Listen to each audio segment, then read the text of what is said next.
Hello everyone, welcome to the very first video of our brand new playlist UGC NET JRF Commerce. I'm so excited to start this journey with all of you. देखो, economics सुनने में थोड़ा heavy लगता है ना?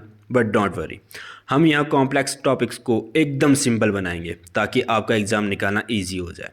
अगर नए हो यहाँ तो फटाफट सब्सक्राइब बटन और बेल आइकन दबा दो ताकि कोई क्लास मिस ना हो।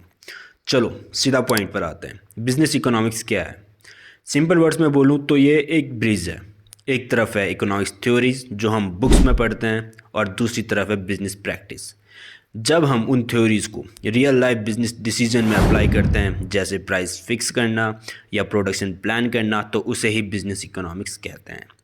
एग्ज़ाम के लिए बस ये याद रखना, it's all about using economic logic to make better business choices. अब बात करते हैं इसके नेचर की। इसके कुछ पॉइंट्स आपके नोट्स के लिए बहुत ज़रूरी हैं।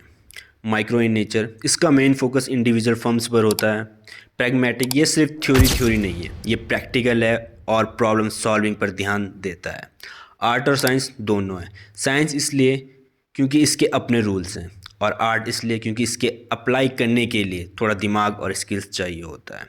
इंटरडिसिप्लिनरी, ये अकेला नहीं है, ये मैथ, स्टैट और अकाउंटिंग सबसे हेल्प लेता है।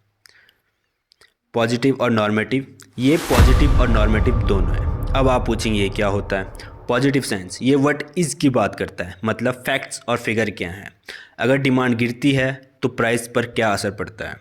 नॉर्मेटिव साइंस ये व्हाट आउट टू बी की बात करता है, मतलब क्या होना चाहिए। ये मैनेजमेंट को एडवाइस देता है कि प्रॉफिट बढ़ाने के लिए हमें क्या स्टेप्स लेने चाहिए। तो सिंपल भाषा में पॉजिटिव बताता है हकीकत, फैक्ट्स, और नॉर्मेटिव बताता है रास्ता, एडवाइस। एग्ज़ाम के लिए याद रखना, बिजनेस इकोनॉमिक्स ज़्यादातर नॉर्मेटिव होता है क्योंकि इसका काम ही डिसीजन लेना है। अब आते हैं स्कोप पर। इसका स्कोप बहुत बड़ा है गाइस। बिजनेस का कोई भी एरिया उठा लो, वहाँ इकोनॉमिक्स मिलेगी। डिमांड फोरकास्टिंग, लोग क्या खरीदेंगे ये पहले से गैस करना। कॉस्ट एनालिसिस, खर्चा कैसे कम करें। प्राइसिंग डिसीजन, सही प्राइस क्या होनी चाहिए। प्रॉफिट एंड इन्वेंट्री मैनेजमेंट, पैसा और स्टॉक दोनों को मैनेज करना। बेसिकली जहाँ डिसीजन लेना है वहाँ बिजनेस इकोनॉमिक्स है। अब आते हैं सबसे इंपॉर्टेंट पार्ट पर, ऑब्जेक्टिव्स। एक कंपनी का गोल क्या होता है? प्रॉफिट मैक्सिमाइजेशन, ये सबसे पुराना और क्लासिक गोल है। जहाँ marginal revenue equal to marginal cost हो वहाँ प्रॉफिट सबसे ज़्यादा होता है। और इसकी दूसरी कंडीशन है, marginal cost must cut marginal revenue from below. ये दोनों पॉइंट आप याद रखिएगा, एग्जाम में ज़्यादातर पूछे जाते हैं।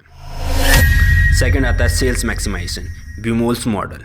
कुछ मैनेजर कहते हैं प्रॉफिट थोड़ा कम भी हो तो चलेगा, पर सेल्स रेवेन्यू टॉप पर होनी चाहिए। ग्रोथ मैक्सिमाइजेशन, इसे मैरिज मॉडल भी कहा जाता है। यहाँ फोकस होता है कंपनी को बड़ा करने पर। मैनेजर की सैलरी और इज्जत तभी बढ़ती है जब कंपनी ग्रो करती है। सेटिस्फाइंग, ये हर्बर्ट साइमन ने दिया था, ये थोड़ा रियल वाला गोल है। मैनेजर कहते हैं हर चीज़ में टॉपर नहीं बनना, बस एक सेटिस्फैक्ट्री लेवल अचीव कर लो, चाहे वो प्रॉफिट हो या कस्टमर हैप्पीनेस।